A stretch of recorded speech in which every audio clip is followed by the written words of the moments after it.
दोस्तों, क्या आपने कभी डालडा घी बनता देखा है? और डालडा घी में क्या सच में सुअर की चर्बी भी मिलाई जाती है या कुछ और डालडा घी फैक्ट्री में बनाया कैसे जाता है? आज के इस वीडियो में हम आपको डालडा घी के बनाने के पूरे प्रोसेस के बारे में बताएंगे। दोस्तों, सबसे पहले आपको बता दें, डालडा घी एक तरह का वनस्पति घी ही होता है, जिसका निर्माण असल में वनस्पति तेल यानी कि पाम ऑयल से किया जाता है। यही कारण है कि इसके डिब्बे पर आपको अक्सर ताड़ के जाड़ की तस्वीर देखने को मिलेंगी।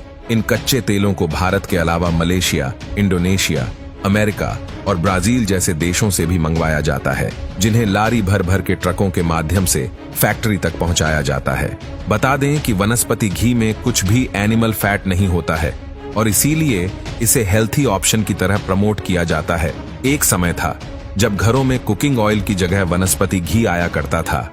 आपको शायद ना मालूम हो, लेकिन शुरुआती दौर में से लेकर कई कंट्रोवर्सी हुई थी और यह कहा जाता था कि मिलावट वाला देसी घी है और इसमें जानवरों की चर्बी का इस्तेमाल होता है। लेकिन धीरे धीरे डालडा ने भारतीय घरों में अपनी जगह बना ही ली। वैसे कई लोग ये भी नहीं जानते कि असल में डालडा एक ब्रांड है और वो जो प्रोडक्ट बेचता था वो वनस्पति घी कहलाता था। और अब भी कई कंपनियां ऐसे बेचती हैं। वनस्पति घी असल में वेजिटेबल ऑयल या पाम ऑयल का हाइड्रोजनेटेड होता है। इसमें 2 कार्बन बॉन्ड होता है जिनमें हाइड्रोजन मिलाया जाता है और हाई टेम्परेचर पर इसे घुमाया जाता है, जिससे घी जैसी कंसिस्टेंसी वाला हो जाता है। वनस्पति घी में बहुत ही ज्यादा मात्रा में ट्रांस फैट होता है और इसलिए इसे स्वास्थ्य के लिए बहुत अच्छा नहीं माना जाता।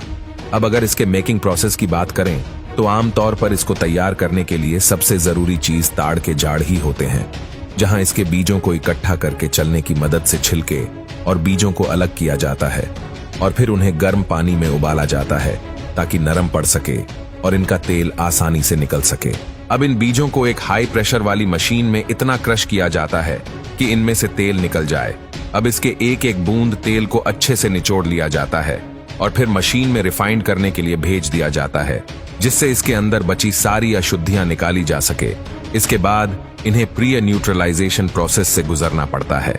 अब यह तेल पूरी तरह से रिफाइंड हो चुके होते हैं, जिन्हें अब भी घी जैसा बनाने के लिए हाइड्रोजनेशन किया जाता है।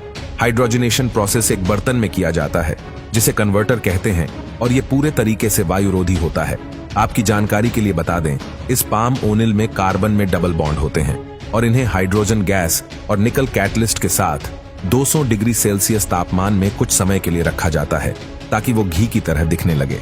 ये पूरी प्रक्रिया करीबन 7 से 8 घंटे का समय लेती है, जिसके पूरा होते ही इसे ब्लेंडिंग के लिए डाल दिया जाता है। यहाँ पर इसे एक बड़ी बड़ी भट्टी में पकाया जाता है और इसके अंदर फिर फ्लेवर, कलर और कई तरह के अलग अलग पिगमेंट्स भी डाले जाते हैं। और फिर बारी आती है सबसे जरूरी चीज, यानी कि विटामिन ए और विटामिन डी की, जिससे ना सिर्फ घी का स्वाद बढ़ता है बल्कि यह हमारे लिए थोड़े बहुत फायदेमंद भी हो जाते हैं। और कुछ घंटों तक इस तेल को पकाने के बाद यह घी पूरी तरह बनकर तैयार हो जाते हैं। तो दोस्तों, डालडा घी बनाने का पूरा प्रोसेस कैसा लगा हमें कमेंट करके जरूर बताना।